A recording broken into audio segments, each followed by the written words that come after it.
사랑하는 은혜와 진리 장로교회 교회 여러분, 어젯밤도 평안하셨습니까? 오늘도 우리가 살아가는 삶의 현장에서 하나님에 대한 우리의 믿음을 행동으로 드러내는 저와 여러분이 되시기를 주님의 이름으로 축원합니다. 오늘 새벽에 만나 본문은 출애굽기 23장 1절에서 13절입니다. 출애굽기 23장 1절에서 13절을 제가 읽어드리겠습니다.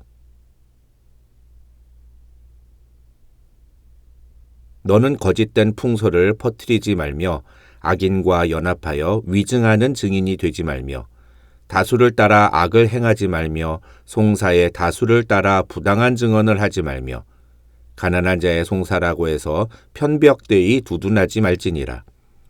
네가 만일 네 원수의 길 잃은 소나 나귀를 보거든 반드시 그 사람에게로 돌릴지며 네가 만일 너를 미워하는 자의 나귀가 짐을 싣고 엎드려짐을 보거든 그것을 버려두지 말고 그것을 도와 그 짐을 부릴지니라.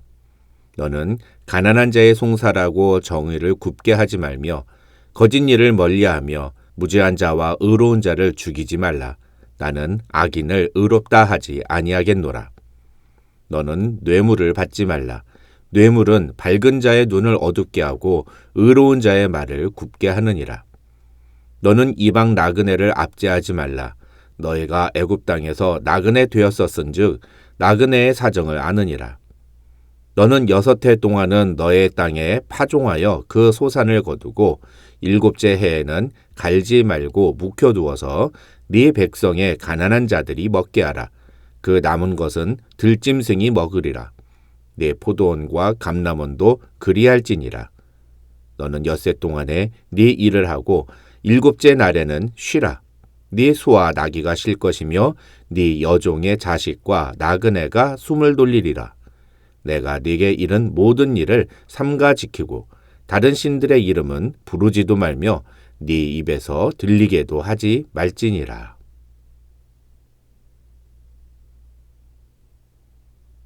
오늘 우리는 출애굽기 21장부터 23장에 기록된 10가지 법규 중에 7번째와 8번째 법규를 살펴보도록 하겠습니다. 다시 한번 말씀드리지만 이 10가지 법규들은 단순한 법리나 도덕적인 규율이 아닌 하나님 나라의 백성이 어떤 공동체를 이루며 살아가야 하는지를 보여주는 신학적인 선언들입니다.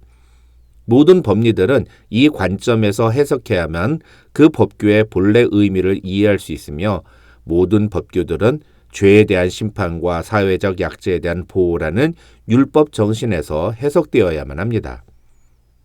그렇다면 오늘 본문인 23장 1절로 13절에는 어떤 법규들이 기록되어 있는지 하나하나 자세히 살펴보겠습니다. 먼저 1절로 9절에 기록된 7번째 법규는 흔히들 공평과 정의에 대한 법규라고 알려져 있습니다. 그렇다면 하나님 나라라는 공동체를 공평과 정의롭게 유지하기 위해서는 무엇이 필요한가? 오늘 본문에서 하나님은 크게 2가지를 말씀하십니다. 첫째는 진실이 공동체의 기초이어야 한다는 것입니다. 그것을 이야기하는 것이 바로 1절에서 3절 그리고 6절에서 8절입니다. 먼저 1절에서 하나님은 거짓 소문을 퍼뜨리지 말며 악인과 연합하여 위증하는 증인이 되지 말라고 말씀하십니다. 여기서 거짓 소문이란 근거 없는 소문이나 악의적인 비방을 뜻합니다. 특히 재판의 상황에서 누군가를 해치기 위해 악인들과 짜고 위증하는 행위를 가리킵니다. 미국에서는 그래도 청문회 같은 자리에서는 진실을 이야기하는 것이 일반인데 한국에서 벌어지는 청문회를 보면 증인들이 거짓말을 눈 하나 깜빡하지 않고 하는 경우가 허다합니다. 그리고 대부분의 경우 그런 위증은 상대방을 해하려는 자신의 목적을 이루기 위해 하는 행동입니다. 게다가 요즘 한국이나 미국이나 가짜뉴스 때문에 심각한 사회 문제가 되고 있습니다. 분명한 팩트에 기반한 정보가 아닌 자신의 주관적인 해석을 마치 사실인 양 유튜브를 통해 퍼뜨리는 이런 행위는 하나님께서 금지하시는 행동이며 공동체를 깨트리는 행동이라는 것을 우리는 기억해야 합니다. 2절에서 하나님이 말씀하시는 다수를 따라 악을 행하지 말라는 말씀도 바로 이런 의미에서 해석되어야 합니다. 자신의 입장과 똑같다고 해서 잘못된 가짜뉴스에 현혹되어 악을 행하지 말고 사실을 정확하게 볼 줄 알아야 한다는 것입니다. 그래서 사회는 기준이 중요한데 21세기 포스트 모더니즘 시대는 이 기준이 무너진 시대가 되어버렸고 그래서 많은 사람들이 법을 우습게 아는 시대가 되어버린 것입니다. 정의의 기준은 다수결이 아니라 진실입니다. 많은 사람들이 동성애는 죄가 아니라고 하더라도 성경이 동성애를 죄라고 말한다면 우리는 그것을 죄라고 말할 수 있어야 합니다. 하나님 나라의 백성들은 자신의 판단의 기준을 인간 자신에게 두어서는 안 됩니다. 우리의 기준은 오직 하나님의 말씀, 즉 성경이어야 합니다. 그 다음 3절에서 하나님은 가난한 자의 소송이라고 해서 편벽되이 두둔하지 말라고 말씀하십니다. 이것은 율법의 정신이 약자를 보호하는 것이라고 해서 무조건 약자의 편을 들라는 것은 아님을 보여주는 것입니다. 다시 말해서 3절에서는 가난한 자라고 표현했지만 엄밀히 말하면 사회적 약자들은 분명히 공동체가 보호하고 배려해야 할 대상임에 분명하지만 그들이 범죄를 저질렀을 경우에는 그 죄에 대한 처벌에 주저함이 없어야 한다는 것입니다. 다른 말로 하면 동정심 때문에 옳고 그름에 대한 판단이 흐려져서는 안 된다는 것입니다. 하나님은 이 말씀을 6절에서 다시 한번 언급하십니다. 그런데 이 6절은 3절과 외형적으로는 똑같지만 의미는 정반대를 이야기하는 것입니다. 다시 말해서 가난한 자라고 해서 무조건 편견을 가지고 판단하지 말라는 것입니다. 쉽게 말하면 사람들이 몇 명이 모여 있는 곳에서 도난 사고가 발생했는데 그 안에서 평소 가난하기로 유명한 사람이 있었다고 가정해 보겠습니다. 그러면 상식적으로 사람들은 누가 도둑놈인지를 모든 사람을 조사해서 찾아내지 않고 그 사람이 돈을 가져갔을 것이라고 생각하는 경향이 짙다는 것입니다. 그런 생각을 고정관념 혹은 확증 편향이라고 하고 심리학에서는 기본적 귀인 오류라고 부릅니다. 그런데 이런 행동을 하지 말라는 것이 바로 6절의 의미입니다. 다시 말해서 어떤 사람의 행동을 정확한 사실이나 근거에 의해 판단하는 것이 아니라 그 사람이 갖고 있는 상황 자체를 그 사람의 본질로 규정하지 말라는 것입니다. 이 6절은 이런 고정관념이나 확증 편향적 사고를 가지고 가난한 자를 재판하지 말라고 말하는 것입니다. 나아가 하나님은 7절에서 거짓 일을 멀리하며 무죄한 자와 의로운 자를 죽이지 말라. 나는 악인을 의롭다 하지 아니하겠노라 하고 말씀하십니다. 위증이나 가짜뉴스 또 고정관념이나 확증 편향적 사고를 가지고 무죄한 자, 의로운 자를 핍박하는 것은 하나님이 악하다고 보시겠다는 것입니다. 주목할 만한 것은 여기서 하나님은 나는 악인을 의롭다 하지 아니하겠노라 하고 말씀하시면서 1인칭 용어를 사용하신다는 것입니다. 구약학자들은 이 표현은 최고의 재판관이신 하나님의 최종적이고도 단호한 선언이라고 해석합니다. 그렇다면 왜 사람들이 이런 잘못된 판단과 생각을 하게 되는 것일까요? 8절에서 하나님은 그 이유를 뇌물 때문이라고 말씀하십니다. 여기서 뇌물은 단순한 경제적인 이득만을 의미하는 것이 아니라 영적 혹은 사회적 타락을 유발하게 하는 모든 이득을 포함한다고 학자들은 설명합니다. 즉, 자기에게 유리하다는 이유로 자기와 가깝다는 이유로 판결을 굽게 하고 잘못된 행동을 눈감아주는 것은 하나님 보시기에 악한 것이며 이것은 공동체를 깨뜨리는 행동인 것입니다. 공동체를 지키기 위해 하나님께서 그의 백성들에게 요구하시는 두 번째 태도는 바로 원수와 약자에 대한 자비의 자세입니다. 4절과 5절 그리고 9절이 바로 그 내용입니다.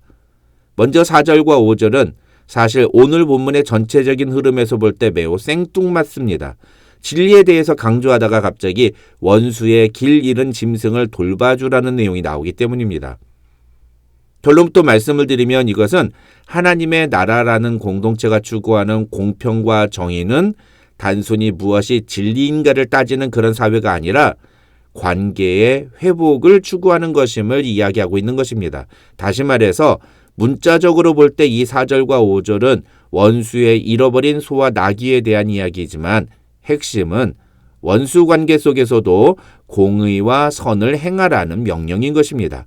그래서 이 법규를 통해 하나님은 그의 백성들이 자신의 감정이나 분노보다 하나님의 가치를 더 우선적으로 여기는 사회를 만들기를 원하신다는 것을 우리에게 보여줍니다.